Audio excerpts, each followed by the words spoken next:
आज के प्रोग्राम के तस्लीम रहमानी साहब को दावत देता हूं कि वो अपनी बात पेश करें। डॉक्टर तस्लीम साहब। बिस्मिल्लाहिर्रहमानिर्रहीम नहमदु व नुसल्ली अला रसूलिही व आलिहिल करीम अम्मा बाद। मोहतरम जनाब अशरफ साहब, मोहतरम एम अब्दुल्ला साहब, वो तमाम डिग्निटरीज जो यहाँ जुड़े हुए हैं, वो तमाम लोग मुझे जो सुन रहे हैं सऊदी अरब में भी और उसके बाहर भी, मुल्क और मुल्क के बाहर जहाँ कहीं भी तमाम लोग मुझे सुन रहे हैं, उन सब के खिदमत में अस्सलाम वालेकुम व रहमतुल्लाहि व बरकातुहू। बड़ा दिलचस्प मौजू आप हजरात ने सऊदी अरब में बैठ के वहाँ के खामोशियों में और फिर वहाँ के समुंदरों के तलातुम में रहते हुए भी बड़ा खूबसूरत मौजू आपने चुना है कि हम कब तक खामोश रहेंगे।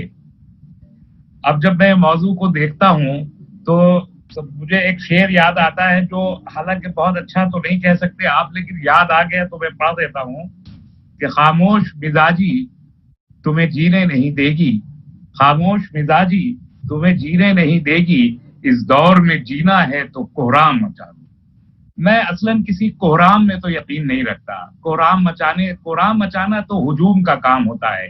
हम इस मुल्क के लोग एक हुजूम नहीं हैं, हम एक उम्मत हैं, हम बाकायदा एक फॉर्मलाइज्ड ग्रुप हैं और ग्रुप कोहराम नहीं मचाया करते। कोहराम हम लोग बहुत स्टीडीली और बहुत ही प्लान तरीके से, स्ट्रेटेजिकल तरीके से काम भी करते हैं, आवाज भी उठाते हैं।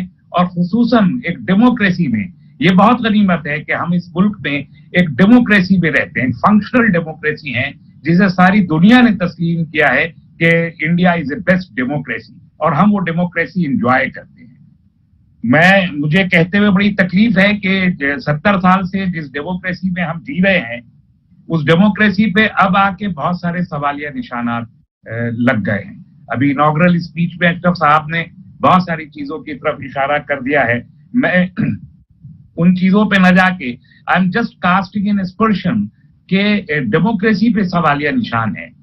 अब वो कब तक, जब तक भी डेमोक्रेसी है, बाहर हर डेमोक्रेसी मौजूद है, और जब तक डेमोक्रेसी मौजूद है, डेमोक्रेसी का मतलब है डिसेंट, डेमोक्रेसी का मतलब है हिस्ब इख्तलाफ, डेमोक्रेसी का मतलब है अपोजिशन, डेमोक्रेसी का मतलब है अपनी आवाज को बताना, खुद को एक्सप्रेस करना।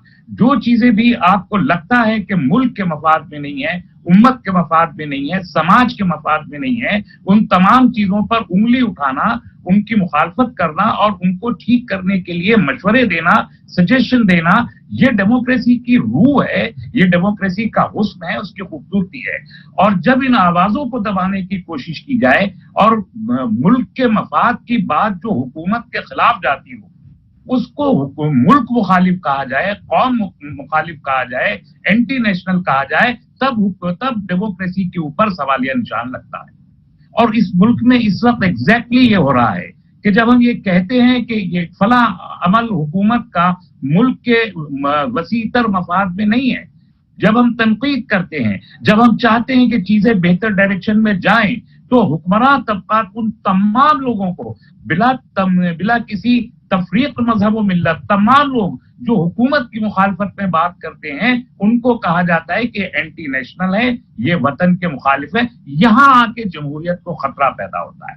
लेकिन जमहूरियत जब तक भी मौजूद है, मैं फिर इंसिस्ट करूंगा कि उस आखिरी लम्हे तक, जब तक जमहूरियत अपना काम कर रही है, जमहूर का तकाजा है, अवाम का तकाजा है, शहरियों का तकाजा है कि वो अपने शहरी हुकूक के लिए, इस मुल्क की तरक्की के लिए, इस मुल्क के मुस्तकबिल के लिए, अपनी आइंदा नस्लों के मुस्तकबिल के लिए, अमन व अमान के लिए और खुशहाली के लिए, बेहतरी की खातिर वो अपनी आवाज मुख्तलिफ तरीकों से उठाते रहे।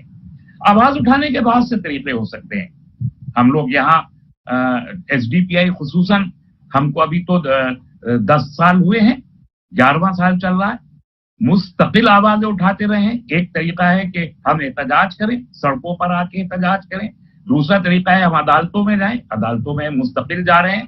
तीसरा तरीका है हुकूमत के नुमाइंदों से बात करें। चौथा तरीका है कि जो इंतखाबात के जरिए हुकूमतें मुंतखब होती हैं, उन इंतखाबात में हमारी नुमाइंदगी मौजूद हो, जब सब जगह पर हमारी नुमाइंदगी होगी तो वो असल जमहूरियत होगी, और उस जमहूरियत के जरिए हम चीजों को बदल सकते हैं, एक इम्पैक्ट हम डाल सकते हैं। और हमने इम्पैक्ट डाला है अल्हम्दुलिल्लाह। इस जमहूरियत का फायदा उठा के बहुत सी जगहों पर हमने इम्पैक्ट डाला है, बहुत सी जगहों पर हम नाकाम भी हुए हैं। ये दोनों चीजें हमारे सामने बहरहाल मौजूद हैं। लेकिन इस जमहूरियत में अगर लोग इसलिए खामोश हो जाएं कि उनको कोई खौफ है, हुकूमत का खौफ है, हुक्मरान तबके का खौफ है, उनकी दौलत का खौफ है, उनकी जेलों का खौफ है, या उनके कोई किसी भी चीज का अगर कोई खौफ है, तो यकीनी तौर पर हम फिर अपने बच्चों के मुस्तकबिल को, इस मुल्क के मुस्तकबिल, आ रही है? Can you hear me? Yes, sir. We can hear you well. तो हम फिर उस मुस्तकबिल से कंप्रोमाइज कर रहे हैं, इसका सीधा मतलब ये होगा। मैं जब ये कहता हूं कि जमहूरियत खतरे में है, तो जमहूरियत के खतरे में होने का मतलब आवाज उठाने की जरूरत उसी लिए है कि जो बेसिक स्ट्रक्चर है मुल्क का, जमहूरी सेकुलर सोशलिस्ट डेमोक्रेसी, इस डेमोक्रेसी को जब खतरा होता है का मतलब कि पूरे के पूरे कॉन्स्टिट्यूशन ऑफ इंडिया को खतरा होता है।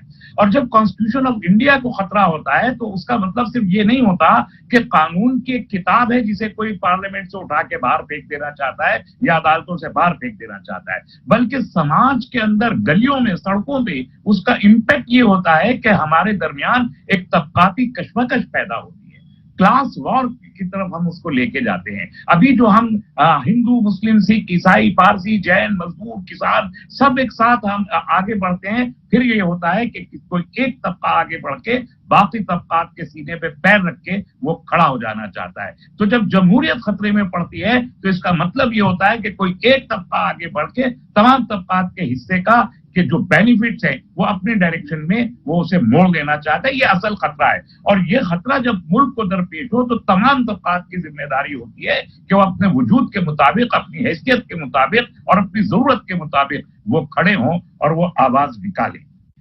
एक चीज, सवाल ये पैदा होता है कि जमहूरियत खतरे में क्यों आ गई, मकासद क्या है, अहदाफ क्या है, क्या अचीव करना चाहते हैं वो लोग जो इस जमहूरियत को और इस कॉन्स्टिट्यूशन ऑफ इंडिया को खतरे में डालना चाहते हैं, जो समाजी नाबराबरी पैदा करना चाहते हैं, जो सोशल फैब्रिक को तोड़ना चाहते हैं, वो आखिर क्यों चाहते हैं और कब से चाहते हैं। तो आप एक बैकग्राउंड पे जाइए। हमको 70 साल हो गए इस मुल्क को आजाद हुए, और आजादी ऐसे ही हमको बड़ी मुश्किल से हासिल हुई है। यकीनी तौर पर इस आजादी के लिए मुल्क में तमाम हिंदू मुसलमानों ने मिलकर बड़ी जद्दोजहद की है और बहुत सारी कुर्बानियां दी हैं, जेलों बंद की सहुबतें भी उठाई हैं, फांसियों के तख्ते भी चूमे हैं, उलमा ने भी चूमे हैं, अवाम ने भी चूमे हैं, और लोग। और उसके बाद हमने आजादी किस बुनियाद पे हासिल की? इस बुनियाद पे हासिल की हमने कि हम इस मुल्क को सब कंधे से कंधा मिला के, हाथ में हाथ डाल के हम आगे बढ़ेंगे, और बिला खौफ और बिला किसी झिझक के बराबरी की बुनियाद पर तमाम लोगों को शहरी हुकूक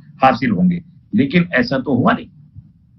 फैज ने कहा था कि ये दाग दाग उजाला, ये शब गुजीदा सहर, ये दाग दाग उजाला, ये शब गुजीदा सहर, वो इंतजार था जिसका, ये वो सहर तो नहीं। यकीनन ये वो शहर नहीं है कि जिसमें हमने देखते हैं कि 70 साल गुजरे और इस 70 साल में 70,000 से ज्यादा फिरका वाराना फिसादात इस मुल्क में बर्पा किए गए, किसी एक तबके ने दूसरे तबके की खातिर किए। क्यों किए? इसलिए किए कि इस मुल्क में एक तंजीम जो बराबरी की बुनियाद पर, जो एक पूरे मुल्क को एक कौम, एक उम्मत समझना नहीं चाहते, वो हिंदू मुसलमान की तफरीक में मुल्क को बांट के इस मुल्क को सेकुलर डेमोक्रेसी बनाने की बजाय हिंदू राष्ट्र की सूरत में देखना चाहते हैं।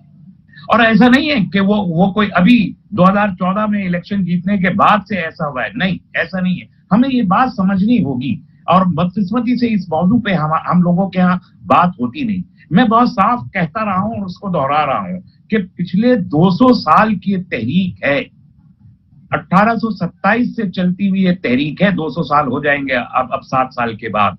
1827 से हिंदू रेनिजा का जो मूवमेंट खड़ा हुआ है वो कल्मिनेट हो रहा है अब आगे, उसके कई फेसेस आए हैं। उसी में 1880 के आसपास बंकिम सिंह चटर्जी भी आता है। उसी में 1885 में कांग्रेस का कयाम इसलिए होता है कि वो इस मुल्क के हिंदू आला जातों को अंग्रेजों के साथ जोड़ के अपनी तनफीस करा सके अंग्रेज ब्रिटिशर्स यहाँ। उस गर्ज से कांग्रेस का बाद में फिर हिंदू महासभा का कयाम, और उसके बाद आरएसएस का कयाम अमल में आता है, जो बिल्कुल सीधे से हिंदुस्तान के नारे के साथ खड़ी होती है। और उसको प्रमोट करने में कांग्रेस ने कोई कम रोल अदा नहीं किया। कांग्रेस 70 साल से 60 साल यहाँ इख्तियार में रही है। अगर कांग्रेस चाहती कि वो वाकई सेकुलर होती तो यकीनी तौर पर कांग्रेस ने इस तबके को यहाँ रोकने की कोशिश नहीं की होती। उन्होंने इसको न रोक के इसे इतना बढ़ावा दिया कि मैं कह सकता हूं, इस वक्त मौका नहीं है कि मैं उस तफसील में जाऊं, लेकिन बार बार वॉक ओवर देके कांग्रेस ने दानिस्ता तौर पे वॉक ओवर देके आरएसएस और उसके सियासी ऑर्गन्स बीजेपी और जनसंघ को आगे बढ़ाने की कोशिश खुद से की और आज भी की जा रही है। तो जो हदफ है वो हदफ ये है कि फैब्रिक को तोड़ के एक हिंदू राष्ट्र का कयाम यहाँ पर किया जाए। और अब आप देखिए कि उसी हिंदू रेनीजा के जो 1827 का नारा था, जब 2014 में सरकार मोदी जी की पहली बनती है, तो उस वक्त जो एक विश्व हिंदू परिषद के बड़े लीडर थे, अब उनका इंतकाल हो गया, अशोक सिंघल साहब, उन्होंने कहा 800 साल के बाद हिंदुओं की सरकार बनी है। अब ये जुमला बड़ा बानीखेज है कि 800 साल आप किस बुनियाद पे कह रहे हैं? आपने पूरे जो मुगल हिस्ट्री है, मुस्लिम रूल की हिस्ट्री है, आपने उस सबको गुलामी की तारीख कह दिया। और उसकी बुनियाद पर आज आप देख रहे हैं मुस्तकिल जो मीडिया है, जो चाहे वो प्रिंट मीडिया हो चाहे वो इलेक्ट्रॉनिक मीडिया हो, वहां पर सिर्फ बाबर नहीं बल्कि औरंगजेब भी और शाहजहां भी और अकबर भी, सबको बुरी देर जाम ठहराया जाता है। अलाउद्दीन खिलजी के खिलाफ बात की जाती है, बलबन के खिलाफ बात की जाती है। वो गड़े मुर्दे तारीख के जिनकी अब कोई रेलिवेंस नहीं रही मॉडर्न हिस्ट्री, मॉडर्न एरा में, उनको बार बार उखेड़ा जाता है। गाय का मसला कब का सॉल्व हो चुका था? इस मुल्क में गौकशी के खिलाफ 27 रियासतों में बैन है, लेकिन उसको उठाकर, उस मसले को उठा के बॉब लिंचिंग 2015 से जो शुरू हुई है तो अब तक रुकने का नाम नहीं ले रही है। ऐसे वंदे मातरम का मसला 1905 में सेटल हो चुका था, लेकिन उसको दोबारा से जिंदा किया। 1947 में जिन डिबेट्स को कॉन्स्टिट्यूएंट असेंबली ने सेटल कर दिया था, उनको 2014 के बाद फिर से रिवाइव किया गया। ये सब इसी जुमले के बैकग्राउंड में है कि 800 साल के बाद हिंदुओं की हुकूमत आई है। अरे भाई, इससे पहले 1950 में जो हुकूमत बनी थी वो किसकी हुकूमत थी?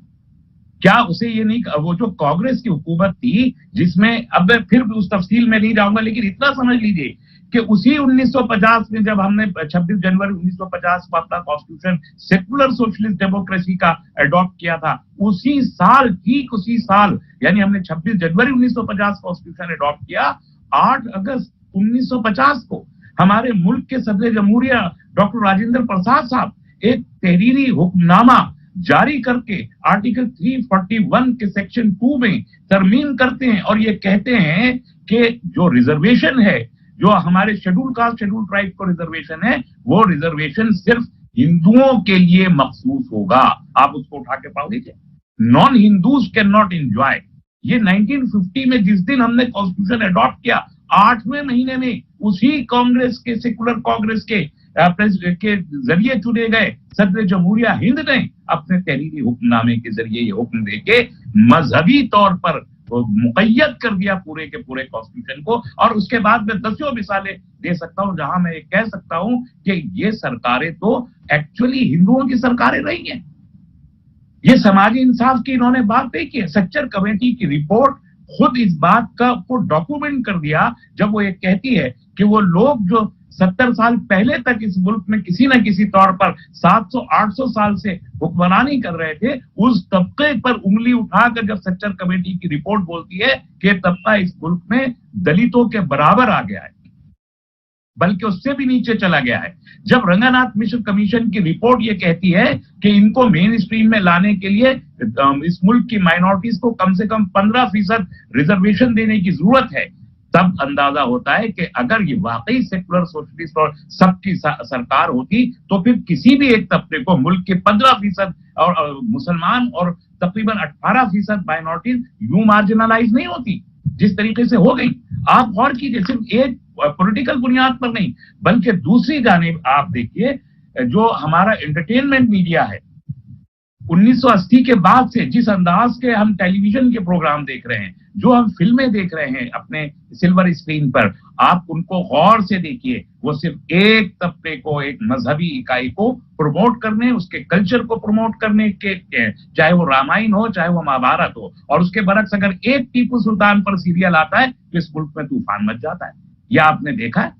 अफसोस है कि हम इस जानिब से गाफिल है, हमने इस जानिब कभी तवज्जो नहीं दी। इसी तरीके से तारीख की किताबों को बदला गया, करिकुलम को बदला जा रहा है। अभी भी 9th class, 10th class, 11th class and 12th class के सिलेबस में से, सोशल स्टडीज के सिलेबस में से जंग आजादी के तमाम जो हमारे वीर हैं उन सबको बदलने का काम अभी चंद महीने पहले किया गया। तो ये जो मुस्तकिल तारीख को बदलने का काम इंटेलेक्चुअल लेवल पर किया जा रहा है, जो मीडिया के लेवल पर किया जा रहा है, अखबारात में जो लिखा जा रहा है, जो हमारे फॉरेन डिप्लोमेसी में जो कुछ किया जा रहा है, वो सब का सब उस डायरेक्शन में जा रहा है। यानी ये तो बीजेपी है। खुद कांग्रेस के जमाने में हम गवर्नमेंट ऑफ इंडिया का ऑफिशियल पोर्टल जब उठा के देखते हैं तो बिल्कुल साफ उसमें किसी भी मुस्लिम या दूसरे मजहब से ताल्लुक रखने वाले जो मुजाहिदीन आजादी हैं उनका कोई तस्करा उसमें नहीं मिलता। जो गवर्नमेंट ऑफ इंडिया का ऑफिशियल पोर्टल है उसकी मैं बात कर रहा हूं, जो हम लोग वहां मुस्तकिल देखते रहे।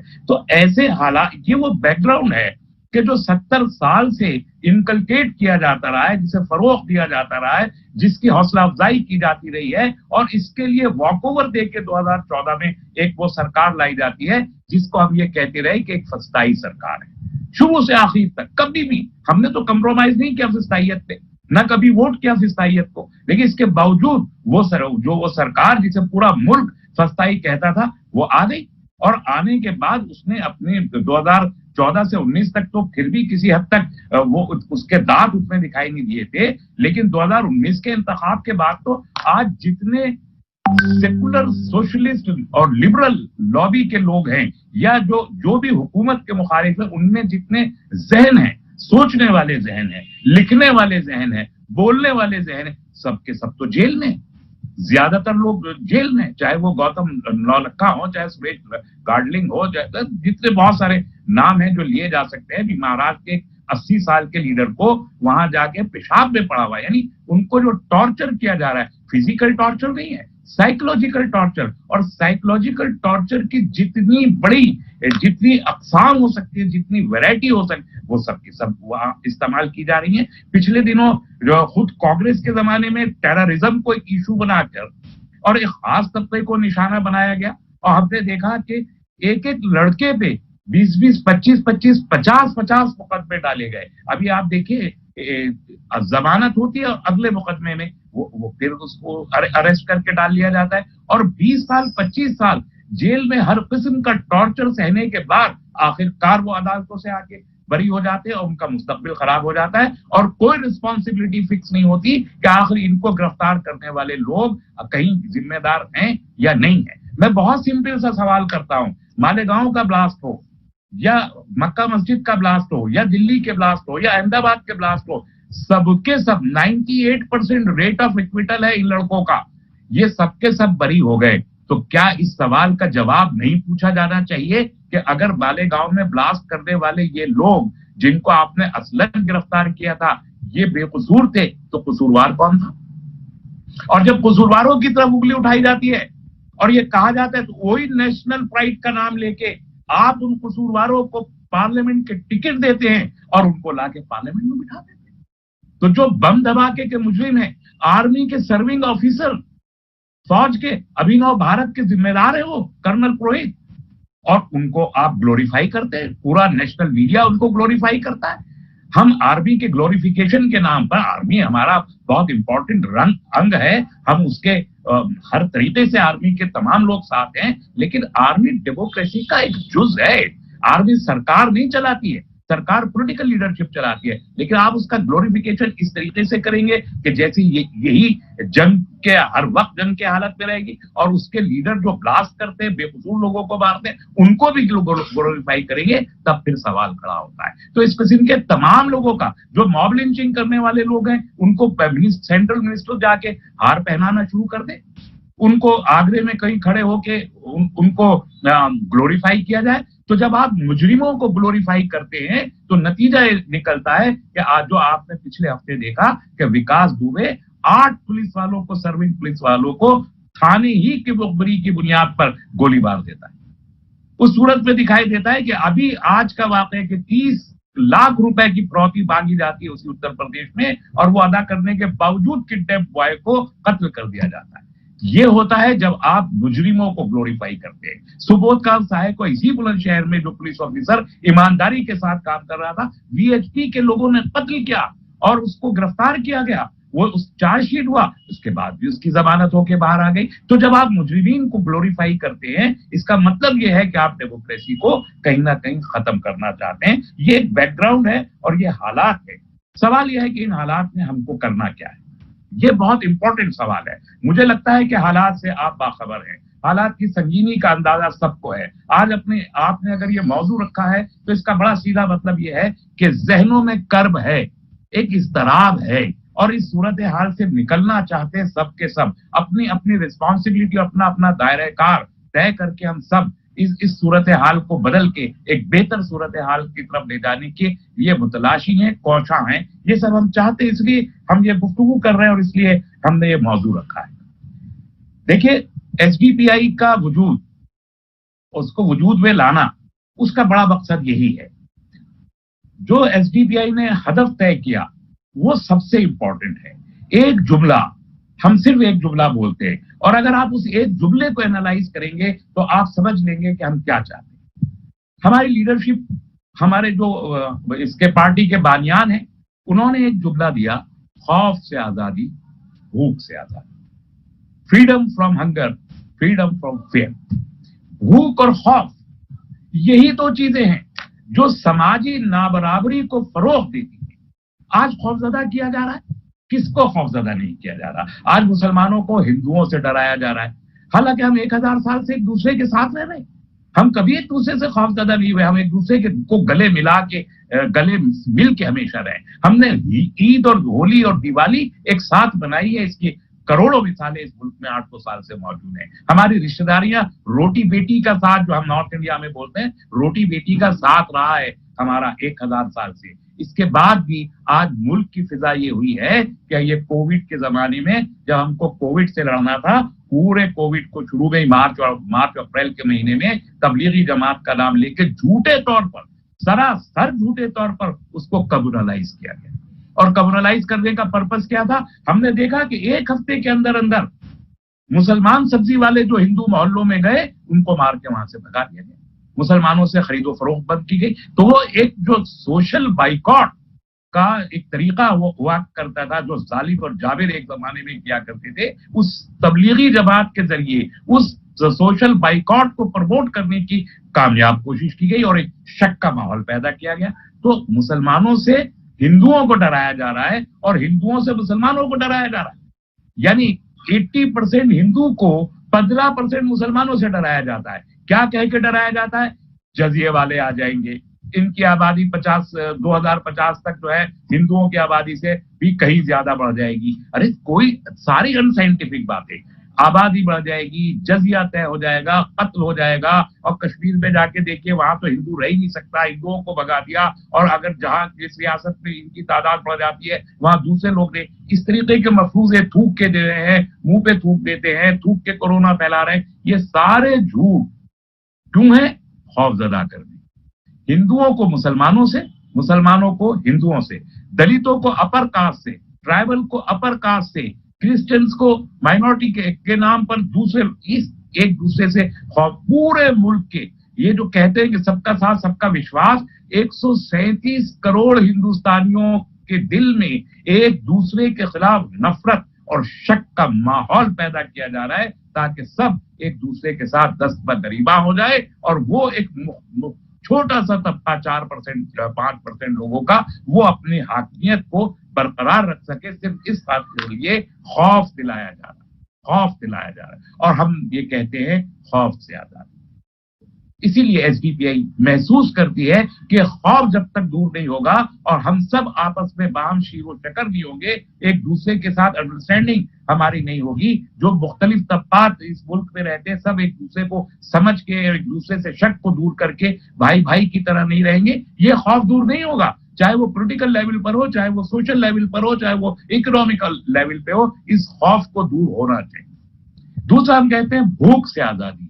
भूख से आजादी का मतलब सिर्फ ये नहीं कि रोटी चाहिए, नहीं, भूख से आजादी का मतलब ये है कि जो अपॉर्चुनिटीज है, इकोनॉमिक अपॉर्चुनिटीज, वो सबको उनकी सलाहियतों के मुताबिक इक्वली उनको अपॉर्चुनिटीज हासिल हो, इक्वल अपॉर्चुनिटीज, फिर वो चाहे पानी हो, फिर वो चाहे मादिनियात हो, फिर वो चाहे इंडस्ट्री हो, वो चाहे ट्रेड हो, वो जो भी चीजें इस जुमरे में आती हैं, एक फ्री इकोनॉमी जिसमें तमाम लोगों को उनकी सलाहियत के मुताबिक कमाने और बेखौफ होकर उनको खर्च करने का मौका मिले, वो हम ये चाहते हैं। ये दो चीजें अगर अचीव होती हैं तो समझिए जब तक ये दो चीजें अचीव नहीं होती ये मुल्क आगे नहीं बढ़ेगा और आजादी का जो असल मकसद है हम वो मकसद हासिल नहीं करेंगे। हमने बहुत सी चीजें की, आज हमको टारगेट किया जाता है। जब से सरकार आई और उससे पहले कांग्रेस भी, मैं एक बात वाजे कर दूं, मेरे नजदीक कांग्रेस और बीजेपी दोनों की दोनों एक ही सिक्के के दो रुख हैं, एक को उठाओ दूसरे को बिठाओ। तो मैंने कभी भी कांग्रेस को इस मुल्क के मफाद में बेहतर नहीं समझा। ये खौफ और ये भूख पैदा करने का असल बुनियाद कांग्रेस ने रखी है। मैं कहता हूं कि आरएसएस की जननी कांग्रेस है, आरएसएस की जननी पैदा करने वाली जमात वो कांग्रेस है, और इन दोनों ने मिलके तो हमारे ऊपर उंगली उठाने का पहला काम कांग्रेस ने किया। एसडीपीआई के बनते इनके ऊपर उंगली उठाई। आज हमें कहा जाता है ये टेररिस्ट ऑर्गेनाइजेशन है। पॉपुलर फ्रंट ऑफ इंडिया इस मुल्क की इस वक्त के जो एक कैडर बेस्ड ऑर्गेनाइजेशन है, मैं ये बात बहुत ही पूरे विदाउट एग्जेजरेटिंग माई सेल्फ, मैं बहुत क्लियरली कहता हूं कि साले तरीन, नेक तरीन और ज़हीन तरीन कैडर इस मुल्क की तमाम सियासी और समाजी तंजीमों में अगर आज किसी के पास है तो सिर्फ पॉपुलर फ्रंट ऑफ इंडिया। मैंने देखा है अपने कैडर, उस कैडर को कि जो 20-20, 25-25 साल के लड़के हैं, रात दिन भर अपने काम में लगे रहते हैं, जो उनको जिम्मेदारी दी जाती है उसे रिजाइन करते हैं, रातों को उठते हैं, तहज्जुद की नमाजें अदा करते हैं। 20-20 साल के लड़के, बूढ़े लोग नहीं, ये नौजवान, ये इतना डेडिकेटेड, जहां कहा खड़ा कर दिए वहां खड़ा हो जाता है। इतना डेडिकेटेड कैडर, इतना नेक कैडर। अभी आप देखिए पिछले दिनों सैलाबात आए, उस सैलाब में कंधे अपने आप को झुका के, अपने कंधे अपनी पीठ पे लोगों को पैरों से चला के इस कैडर ने उसकी मदद की। आज कोविड के जमाने में कौन लोग थे जिन्होंने आगे बढ़ के जो सबसे ज्यादा खतरनाक मर्ज जिसे कहा जा रहा था उसकी तमाम लोगों की तदफीन करने का काम इस कैडर ने किया। जब कब्रिस्तान तक में लोग दफीने को मना कर रहे थे, ये कैडर आगे आया और सर्टिफाई किया। महाराष्ट्र की गवर्नमेंट ने किया, तमिलनाडु की गवर्नमेंट ने किया, केरल की गवर्नमेंट ने रिकॉग्नाइज किया उन लोगों। उसको कहा जा रहा है कि टेररिस्ट ऑर्गेनाइजेशन है, ये फंडिंग करते हैं, इनके पास हथियार है, ये हथियार चलाने की, और एसडीपीआई को उसके साथ माखूज किया जाता है कि ये एसडीपीआई के लोग भी वही कहा। ये क्यों किया जाता है? ये इसलिए किया जाता है कि हम वो पहली ऑर्गेनाइजेशन होते हैं जब भी कोई बात उठती है जो बिला खौफ, किसी भी खौफ के को सामने मलहूज रखे बगैर हम उठते हैं, हमारी लीडरशिप उठती है, हमारा कैडर उठता है, आवाज बुलंद करता है, जमहूरी तरीकों से आवाज बुलंद करता है। चाहे फिर वो बाबरी मस्जिद का मसला हो, बाबरी मस्जिद के मामले में बाबरी मस्जिद को शहीद किया गया, जुल्म हुआ, बहुत से लोग खामोश होकर बैठ गए, लेकिन एसडीपीआई का कैडर कभी खामोश नहीं हुआ, कभी नहीं। अब मैं तो आज भी खामोश, जाती तौर पर भी और मेरी पार्टी भी, हम आज तक खामोश नहीं है। 5 अगस्त को तमाम कोविड के उसूलों को बाला-ए-ताक रखते हुए वजीर आजम वहां जाएंगे और उसके संगे बुनियाद रखेंगे, ठीक है, अदालत ने एक फैसला किया है, उस फैसले की रूह से मस्जिद बन रही है वहां, लेकिन हमारा दावा उस मकाम पर जैसे था वो ऐसे है। क्या कानूनी सूरतें आइंदा होगी अल्लाह वाली के उस वक्त देखा जाएगा। कश्मीर का मामला हो, हम सबसे पहले आर्टिकल 370 के एब्रोगेशन के फौरन बाद हमारा कैडर पूरे मुल्क में खड़ा हुआ, हमने एक आवाज उठाई और कहा कि कश्मीरियों से पूछिए, अगर उन्हें कबूल है तो हमें भी कबूल है, अगर वो रिजेक्ट करते हैं तो हम भी रिजेक्ट करते हैं। एक जस्ट हमने उसूल लिया। इसी तरीके से मैंने कहा कि खिदमत का मामला हो तब हम आगे हैं। जमहूरियत का मामला हो तब हम आगे हैं, इश्यूज का मामला हो तब हम आगे हैं, तलाक का मसला पेश आया हमने आवाज उठाई, अदालत में जाना हो तब हमारे आज भी ये जो एक 10% कोटा दिया गया उसको लेके हम अदालत में मौजूद हैं। तो हर मौके पे हर जगह हम मौजूद हैं। इसी तरीके से पॉलिटिकल इंटरवेंशन भी हमने किया। इलेक्शन के जरिए, इलेक्शन बहुत बड़ा टूल है जमहूरियत में इक़्तिदार तक अपनी आवाज पहुंचाने का। हमने जहां जहां हमारा कैडर मौजूद हुआ हमने इलेक्शन लड़े और नताइज हासिल किए। अल्हम्दुलिल्लाह हम 80 से ज्यादा आज एसडीपीआई के नुमाइंदे लोकल बॉडीज में मुंतखब होकर पॉपुलर वोट के साथ 80 से ज्यादा लोग मौजूद है और अब तो शायद 100 हो गए हैं, एग्जैक्ट मुझे फिगर याद नहीं है, लेकिन ये हम कई जगहों पर हमारे एमएलए के जो कैंडिडेट है वो दूसरे नंबर और तीसरे नंबर पर रहे। अभी मंगलौर की सीट पे हम तीसरे नंबर पे लोकसभा 2019 के लोकसभा में हम थे। हम जहां जाते हैं इलेक्शन लड़ने, एक बड़ी दिलचस्प बात है, अभी मैंने भी दिल्ली में इलेक्शन लड़ा, ठीक है मुझे वोट नहीं मिला, दिल्ली का एक बड़ा मखसूस माहौल था इस वक्त, लेकिन जो मेरा एक्सपीरियंस है और वो हमारे तमाम कैंडिडेट्स का एक्सपीरियंस है, हम जहां जाते हैं वोट मांगने, लोग हमसे कहते हैं आप बहुत अच्छे आदमी हैं, आपकी पार्टी बहुत अच्छी है, आपका नजरिया बहुत अच्छा है, आप खिदमत भी करते हैं, गले भी लगाते हैं, लोग माथा भी चूमते हैं, सब तरीके से हमारी पजीराई की जाती है, मगर वोट नहीं देते। वोट क्यों नहीं देते कि आज तक भी लोगों को इस खौफ पे मुब्तला करके रखा गया है कि अगर आपने कांग्रेस के या वो जो सो कॉल्ड सेकुलरिस्ट लोग हैं उनके खिलाफ किसी को भी वोट दिया तो फिर बीजेपी जीत जाएगी। अरे भाई बीजेपी तो 40 साल से हम कह रहे हैं कि बीजेपी को हराने के लिए वोट दीजिए और 40 साल से हम बीजेपी को हराने के लिए वोट दे रहे हैं, लेकिन क्या बीजेपी हारी है? बीजेपी आज मजबूत तरीन तौर पर इख्तियार है, इसके बावजूद है कि हमने बीजेपी को वोट नहीं दिया। लेकिन जो लोग बीजेपी को वोट दिलवाते हैं उन लोगों से कोई सवाल नहीं किया जाता। तो हमारी उम्मत को, हमारे टारगेट वोटर को आज तक भी इस बात का खौफ रहता है कि अगर हमने अपने अच्छे लोगों को वोट दिया तो कहीं बीजेपी ना जीत जाए। ये एक वजह है कि हमारे असेंबली में लोग अब तक पहुंचे नहीं, लेकिन आहिस्ता आहिस्ता वो माहौल खत्म हो रहा है इंशाल्लाह, और हम इसको खत्म करेंगे। हम वो पूरी भरपूर कोशिश करेंगे कि लोग चीजों को समझें। तो एक मौका आएगा कि लोग उसको समझ लेंगे बहुत जल्दी। 100 साल 200 साल लगते हैं सियासी जमातों को। एक अब भारतीय जनता पार्टी को 30-40 साल हो गए 1980 से, उससे पहले जनसंघ 100 साल के बाद इक़्तिदार में आई है। कांग्रेस 1885 से 1947 में इक़्तिदार में आई और खत्म हो गई, कम्युनिस्ट खत्म हो गए। तो अब इस मुल्क में आइडियोलॉजी खत्म हो चुकी है। एक आइडियोलॉजी है आरएसएस की आइडियोलॉजी, उसके मुकाबले के लिए कोई आइडियोलॉजी, पॉलिटिकल आइडियोलॉजी अब सामने नहीं है। कम्युनिस्ट आइडियोलॉजी फ्लॉप हो चुकी है, कमजोर हो चुकी है, वो इक़्तिदार में आने लायक बची नहीं है, जहां जहां वो इक़्तिदार से जा रही है। कांग्रेस के पास तो कोई आइडियोलॉजी थी ही नहीं पहले। तो इस आइडियोलॉजी का, आरएसएस की आइडियोलॉजी का मुकाबला करने के लिए दूसरी एक अल्टरनेटिव आइडियोलॉजी अगर आज की तारीख में कोई मौजूद है तो तन्हा एसडीपीआई। मुल्क की सतह पर कैडर बेस्ड आइडियोलॉजिकल ऑर्गेनाइजेशन की हैसियत में एसडीपीआई को रिकॉग्नाइज करते हैं इस मुल्क का ये फासिस्ट तबका जो आज हुकूमत में बैठा है, चाहे प्राइम मिनिस्टर हो, चाहे बीजेपी के प्रेसिडेंट हो, पब्लिक मीटिंग्स में नाम लेके कहते हैं कि एसडीपीआई से खतरा है, और इसलिए हमारी तरफ ये उंगली उठाते हैं, बदनाम करके और खौफजदा करके लोगों को हमसे दूर करना चाहते हैं। लेकिन जो लोग सही फिक्र रखने वाले लोग हैं वो इस बात को समझते हैं कि प्रोपेगेंडा है, मेलिशियस प्रोपेगेंडा है, और उस प्रोपेगेंडे के खिलाफ जैसे जैसे प्रोपेगेंडा हो रहा है, अल्हम्दुलिल्लाह हमारा कैडर इस मुल्क में उतनी ही ज्यादा तेजी के साथ बढ़ रहा है। तो एक तो एक पॉलिटिकल इंटरवेंशन है। दूसरा ये कि मैं जाती तौर पर भी ये महसूस करता हूं और हमारी पार्टी भी उस सिलसिले में काम कर रही है कि एक थिंक टैंक की इस मुल्क को जरूरत है। जब हम थिंक टैंक की बात करते हैं तो आमतौर पर हमारे जहन में बहुत सी मुस्लिम ऑर्गेनाइजेशन आती हैं। वो मुस्लिम ऑर्गेनाइजेशन, इस मुल्क में तकरीबन 235 थिंक टैंक मौजूद हैं, और उन थिंक टैंक्स के हम में से अक्सर लोग नाम भी नहीं जानते। एक भी थिंक टैंक हमने नहीं बनाया।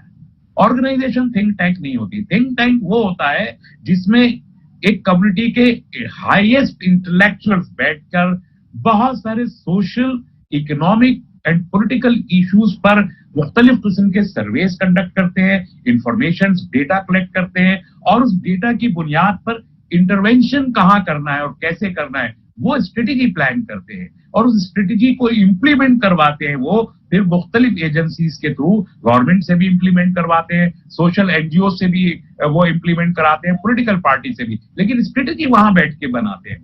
मिसाल के तौर पर हमारे औकाफ की क्या सिचुएशन है, उस पर पूरे रिसर्च पेपर की जरूरत है, वो रिसर्च वर्क है जो हम लोग नहीं करते। हमारा वुमेन फोक किस कंडीशन में, उस पर हमारे पास वर्क नहीं। हमारी एजुकेशन का स्टेटस कहाँ और कैसे होना चाहिए, कितने एजुकेशन इंस्टीट्यूशंस की जरूरत है, क्या हमारे सिलेबाई होने चाहिए, इस पर कोई काम हमारे नहीं हुआ। इस तरीके से मैंने जैसे अभी कहा कि एंटरटेनमेंट इंडस्ट्री में हमारा क्या रोल होना चाहिए, मुनज़्ज़म तौर पर हमारे यहाँ कुछ भी नहीं है। इसी तरीके से ये पॉलिटिकल जो स्ट्रेटेजीज हैं, क्या सिचुएशन है कि गिविंग कॉन्स्टिट्यूंसी पे असेंबली कॉन्स्टिट्यूंसीज में कहाँ हमारे पास कितना वोट होना चाहिए, कितना पोल हो रहा है, पिछले कुछ इलेक्शंस का हमारे पास एनालिसिस हो, ऐसा कोई काम हमारे पास नहीं है। फ्यूचर में हम किन कॉन्स्टिट्यूंसीज पे जाके कामयाब हो सकते हैं, कहाँ हम किन पॉलिटिकल पार्टी, ये एक पॉलिटिकल थिंक टैंक का काम होता है, पॉलिटिकल पार्टी का काम नहीं होता। लेकिन हम पार्टी होकर भी ये काम कर रहे हैं, ये एक ऐसे थिंक टैंक की जरूरत है। मेरे अजीजान मोहतरम, हम लोगों ने बहुत पैसे खर्च किए हैं और करते हैं। 145 रुपए रोज हिंदुस्तान का मुसलमान मजहबी उमूर पे खर्च करता है। ये एक द हिंदू में एक सर्वे अभी 3 साल पहले शाये हुआ था। 145 रुपए रोज मजहबी चैरिटी हिंदुस्तान का मुसलमान करता है और नंबर 1 है पूरे मुल्क में जो चैरिटी करने वाली कम्युनिटी, रिलीजियस चैरिटी करने वाली। हमने मदरसे बहुत बनाए हैं, हमने मसाजिद बहुत बनाई हैं, उनकी जरूरत है, वो बनने चाहिए, इसमें कोई शक नहीं। उसके बाद हमारी तवज्जो हुई स्कूल पर, हमने स्कूल भी बहुत बनाए हैं, अब बन रहे हैं, मजीद बनेंगे। हमने यूनिवर्सिटीज भी बनाई हैं और बनेंगी और जरूरत है। लेकिन इसके साथ साथ ये काफी नहीं है। जैसा मैंने अर्ज किया कि हमारे ये जो ऑर्गेनाइजेशंस हैं जिन्हें हम थिंक टैंक कहते हैं, बहुत कम खर्चे में चलती हैं, इन थिंक टैंक्स को भी प्रमोट करने की जरूरत है। हमें सोशल ग्रुप्स को स्ट्रेंथन करके, उनको सपोर्ट करके उन्हें खड़ा करने की बहुत सख्त जरूरत है, जो बिल्कुल इंटेलेक्चुअल लेवल पर एक काम कर खुद को मुनज़्ज़म करके, ये जो मैं कह रहा हूँ मुख्तलिफ सर्वेज हैं, एरियाज ऑफ इंटरवेंशन है, डेटा कलेक्शन है, एक सेक्रेटरिएट का कयाम होना चाहिए। इस पर भी अब हमें अपने रिसोर्सेज को इस्तेमाल करना पड़ेगा। और इसके अलावा पॉलिटिकल अवेयरनेस, हमें अपने लोगों को जिस लेवल पर भी है, उसके लिए भी एक थिंक टैंक की अलग जरूरत है कि हम उन लोगों को बताएं कि पॉलिटिक्स में, इलेक्टोरल पॉलिटिक्स में हमको अपना मकाम अचीव करने के लिए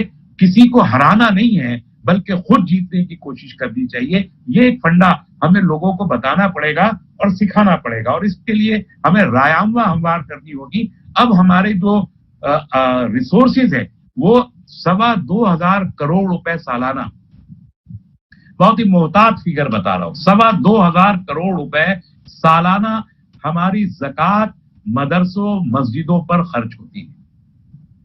और ज़कात के मसारिफ में से एक मसरफ है कैदियों को आजाद कराना, उस पर हमारी ज़कात का पैसा बहुत कम जाता है। ज़कात के मसारिफ में से एक मसरफ ये भी है कि हम तालीफ क़ल्ब के लिए भी काम करें, उस डायरेक्शन में हमारा काम बहुत कम हुआ है। तो मैं चाहता हूं कि जिस कम्युनिटी के पास इतने बड़े रिसोर्सेज हो कि वो 2.25 करोड़ रुपए सिर्फ ज़कात पे खर्च कर सकती है, और उसके अलावा 145 रुपए रोज की चैरिटी करती है। हिसाब लगा लीजिए कितने पैसे इनको, अगर हम कहीं, मैं एक छोटा सा आंकड़ा और देता हूं आपको। उत्तर प्रदेश में 2017 के इलेक्शन में तकरीबन 200 के करीब पॉलिटिकल पार्टी, जो मेन स्ट्रीम पॉलिटिकल पार्टीज है, like Congress, Samajwadi party, BSP, RLD, इस टाइप के उत्तर प्रदेश में जो मेन स्ट्रीम पॉलिटिकल पार्टीज थे, 200 मुस्लिम कैंडिडेट्स ने इलेक्शन कंटेस्ट किया, और उन 200 कैंडिडेट ने मिनिमम 300 करोड़ रुपीस अपने उस इलेक्शन पे खर्च किए, जो अपनी जेब का पैसा उन्होंने खर्च किया। क्योंकि पार्टी को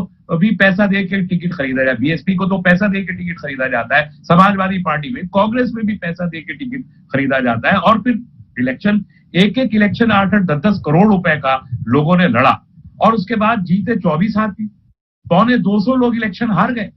तो इन 250 लोगों ने ये 300 करोड़ रुपया अगर आपने कहीं पूल किया होता, तो यही 24 भी अगर जीते होते, तो ये 24 आपके लोग होते जिनका एक पॉलिटिकल बैलेंस होता असेंबली हॉल के अंदर। लेकिन अब इन 24 की कोई हैसियत नहीं है, ये किसी न किसी पार्टी के नुमाइंदे और वहां खामोश हैं।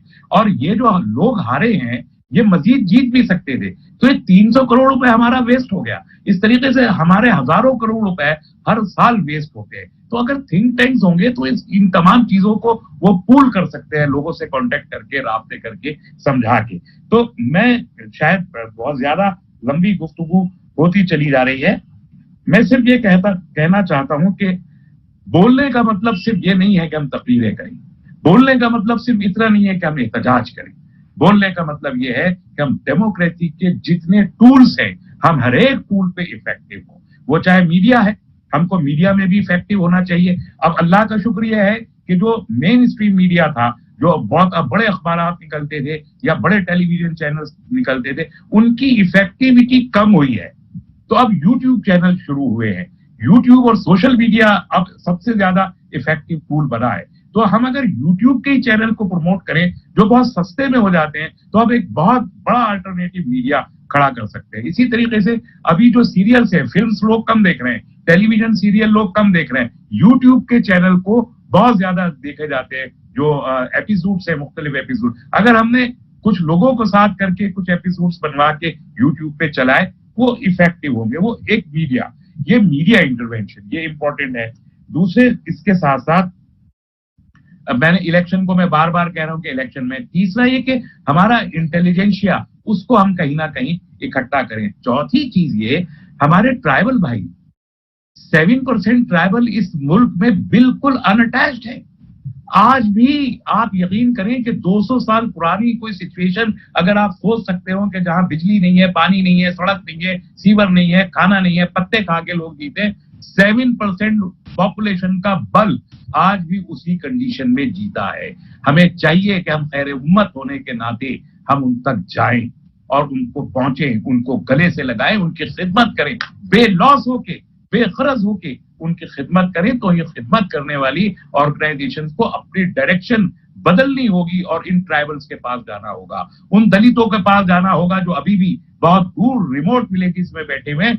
एक बात ये समझ लीजिए, आप तो हुक्मरां रहे हैं लंबे अरसे, आज 100 साल से ही तो आप हुक्मरानी नहीं, आपकी नहीं है, उनकी हजारों साल की परेशानियां हैं। हमारे दलित भाई, हमारे शेड्यूल कास्ट के भाई, हमारे ट्राइबल भाई हजारों साल से किसी न किसी जुल्म का शिकार है, जख्मी है।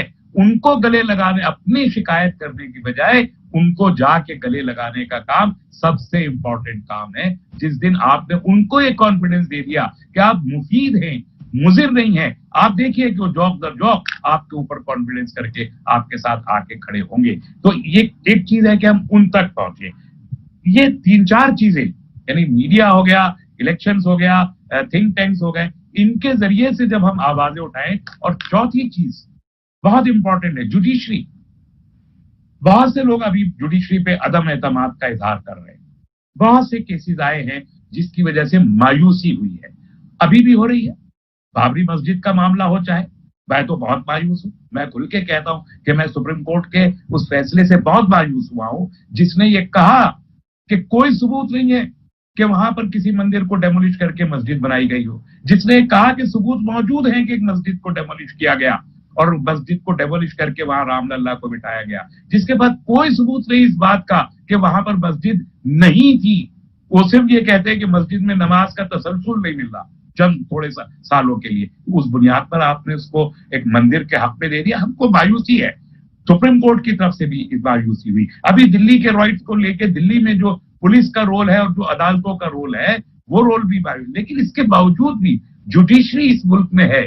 जैसे जमहूरियत को मैं कहता हूं कि जमहूरियत इस मुल्क में जब तक है हमको बोलना होगा, ऐसी जुडिशरी जब तक इस मुल्क में काम कर रही, वो एक टूल है। हमको जो डिस्क्रिमिनेशन भी हो रहा है, अगर रोजाना भी मुकदमा डालने पड़ते हैं तो हमको रोज किसी न किसी हाई कोर्ट में, किसी न किसी सुप्रीम कोर्ट में हमें जाके खड़ा होना चाहिए। हम अगर 100 मुकदमे डालते हैं तो हमको 10 में तो इंसाफ जरूर मिलेगा। इसलिए हमारे जुडिशियल ऑर्गन्स को बहुत स्ट्रांग होना चाहिए। यही आप तमाम हजरात, आप मुल्क के बाहर हैं लेकिन मुल्क की हवाएं आप तक भी पहुंचती हैं और आप मुल्क की उस फिजा में, गैर मुल्क में, परदेश में बैठकर भी आप सांस लेते हैं।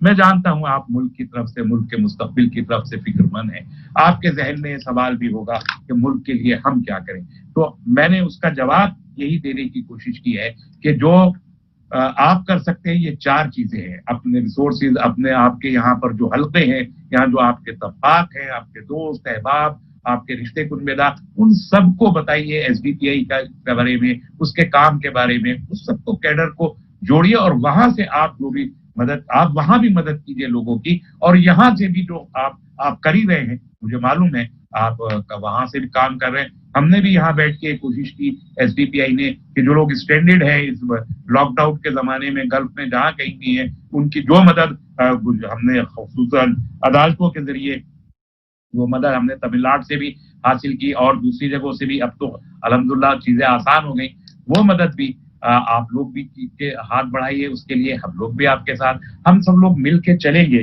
तो आप यकीन कीजिए कि हालात खराब होने के बावजूद अभी काबू से बाहर नहीं हुए हैं। और अगर खुदा न खास्ता किसी दिन हो भी गए तो मुझे अपने आप पर, अपनी इस उम्मत पर, इस मुल्क के लोगों पर, 1000 साल की अपनी इस तारीख पर यह पूरा यकीन है, भरपूर यकीन है, बिला किसी तरद्दुद के मुझे इस बात का यकीन है, हालात खराब हुए भी तो दुश्मनी का सफर 1 कदम 2 कदम, तुम भी थक जाओगे, हम भी थक जाएंगे।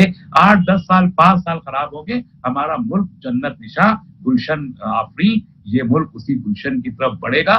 मायूस ना हो। ये तो जो धुंध हवाएं अभी चल रही हैं, ये धुंध हवाएं सिर्फ इसलिए हैं कि हम जो सोए हुए थे, हम जो ख्वाब गफलत में थे, हम जो गुमराह थे, हम जो बिल्कुल बेराह थे, हम अपने सड़क पे, अपने रास्ते पर, अपने जादे पे हम वापस आए और वापस आके उस मंजिल की तरफ चले जिसका हुक्म हमको है और जो हमारा एक्चुअली हमारा मनसब है, हमारा फर्ज है जो करना इस मुल्क के लिए। हम वो सब भूले हुए एक तरफ जाके कोने पे बैठ गए थे और दूसरे लोगों को आपने आगे कर दिया था कि आप कीजिए, वो सब नाकाम हो गए। वो तमाम तबकात जिन पर भरोसा करके हमने उनके हाथों में इस मुल्क की कश्ती को सौंपा था, आज साबित हो चुका है कि वो नाकाम हो गए। ये जो अजदहा फिरका परस्ती का इस मुल्क में वो फन उठा के जहर फैला रहा है, आप यकीन कीजिए कि अगले चंद सालों में ये अजदहा अपनी मौत आप पर जाएगा। आपका जमाना आ रहा है, बिल्कुल आगे आप ही का जमाना है। उस जमाने में आपको क्या करना है, आपके कौम से हाथ तैयार होंगे जो उन हालात को संभाल के इस मुल्क की कश्ती को आगे खींचेंगे और तूफान से निकाल के साहिल पे ले जाएंगे। उन हाथों को तैयार करने का जमाना आज का जमाना है। हाय बैला मत बचाइए, अफसोस मत कीजिए और आगे के लिए अपने आप को तैयार कीजिए। मुझे उम्मीद है कि आपके सवालात आपके जहन में जरूर आए होंगे। आप अपने सवालात पेश कीजिए और मैं हद्दुल मक़दूर कोशिश करूंगा कि जवाब दे सकूं। जो समा खराशी मैंने इतनी देर आपकी की, शायद मैंने कुछ ज्यादा वक्त लिया है, मैं मुंतज़िमीन से उसके लिए माजरत चाहता हूं। और स्टेज हमारे सेक्रेटरी साहब हैं और कन्वीनर इस प्रोग्राम के, उनके हवाले। बहुत शुक्रिया साहब। बहुत शुक्रिया जनाब डॉक्टर तस्नीम अहमद रहमानी साहब, जो हम लोगों को आपने उन चीजों से आगाह की जो हम में से बहुत से लोग इस चीज से नावाकिफ थे। जा रही है, वॉइस क्लियर है? जी हाँ, बिल्कुल बिल्कुल जी। तो अल्हम्दुलिल्लाह हम लोगों को मायूस होने की कोई जरूरत नहीं है। इंशाअल्लाह हम लोग जिस तरह से अभी तस्नीम रहमानी साहब ने बताई, उन चीजों पर अगर हम लोग पूरे मिलकर गामजान होकर एकजुट होकर काम करेंगे तो इंशाअल्लाह फिर से वो माहौल हम लोग ला सकते हैं। फिर से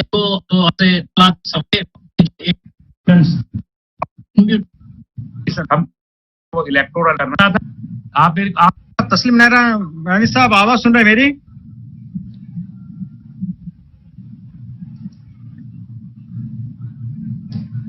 आपको मेरी आवाज आ रही?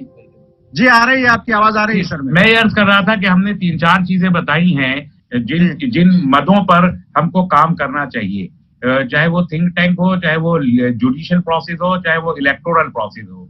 तो एक पार्टी की जिसे हम लोग उर्दू में कहते हैं दामे दरामे सुहाने, यानी तीनों चीजों से मदद आप लोग वहां बैठ के कर सकते हैं। यहाँ पर जो आपके सर्किल है, आपके दोस्त अहबाब, रिश्ते कुनबेदार हैं, उनको पार्टी से जोड़िए और वहां से आप अपने रिसोर्सेज फराहम करने के लिए, चाहे वो इंटेलेक्चुअल रिसोर्सेज हो या वो जो मादी रिसोर्सेज हो, जो रिसोर्सेज भी आप वहां बैठ के प्रोवाइड कर सकते हैं, वो कीजिए, यही मदद है आपकी। और तीसरी बहरहाल दुआ तो आप लोग करते हैं, मजीद दुआएं भी कीजिए। न्यूज चैनल बहुत जरूरी है और इस वक्त जो कुछ भी हो रहा है वो न्यूज चैनल्स के जरिए ही हो रहा है। मुल्क में जितनी नफरत है न्यूज चैनल के जरिए फैलाई जा रही है, लेकिन न्यूज चैनल को बनाने के लिए वक्त हमारा बहुत पहले गुजर चुका।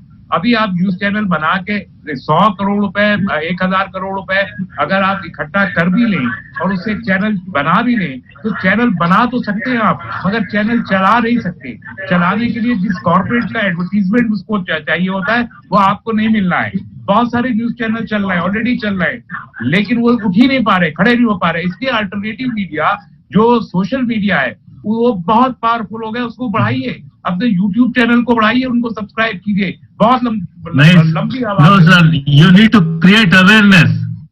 आप अवेयरनेस लाना चाहिए कि ऑल मुस्लिम 20 करोड़ मुस्लिम है इंडिया में, एटलीस्ट 10 करोड़ भी वॉच किए तो TRP बहुत हो जाएगी। This is the negativity which Muslims carry. यही चीज आपको पीछे ढकल रही।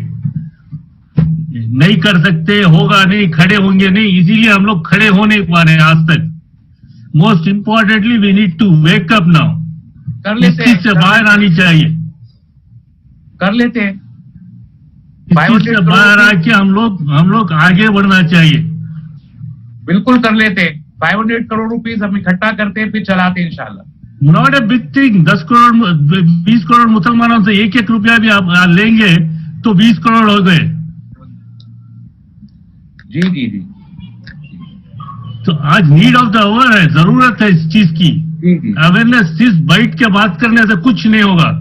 आपको खुद देखा हूं मैं न्यूज चैनल अर्नब गोस्वामी के पास जाके लेफ्ट हैंड राइट लेते रहते हैं। आप खुद क्यों जाते वो चैनल पे? आप why you go visit him? आपको मैं जवाब दूं? जी बिल्कुल। जी देखिए, पहली चीज तो है कि अर्नब गोस्वामी के चैनल पे गए मुझे 3 महीने हो गए।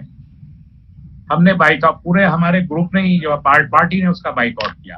लेकिन बाकी चैनल्स पर अगर हम नहीं जाएंगे तो जो बात आप कह रहे हैं अवेयरनेस क्रिएट करने की, वो क्या जरूरी है कि सिर्फ एक ही चैनल से हो? आपको मालूम है हिंदुस्तान में आज न्यूज चैनल कितने न्यूज चैनल है? Can you count them?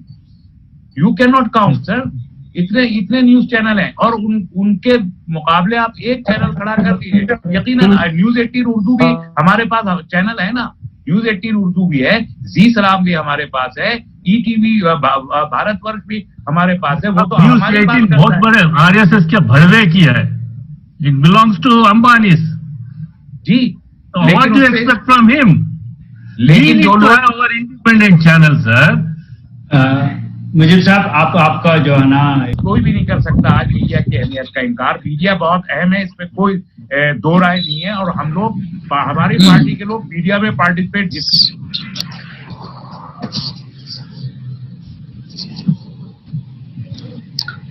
Doctor साहब की जाएगी।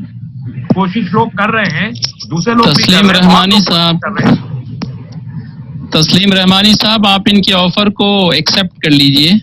जी किया, आपने किया। और इंशाल्लाह फर्दर डिस्कशन फ्यूचर में कर सकते हैं हम लोग इस पर। That's a good thing. Thank you Mujeeb sahab. Okay, pleasure sir. Any other question? Hello. We will be stopping with another question. Hello, अस्सलाम वालेकुम। वालेकुम सलाम। हाँ, मैं नज़ीर मोहम्मद खान बोल रहा हूँ बहरीन से।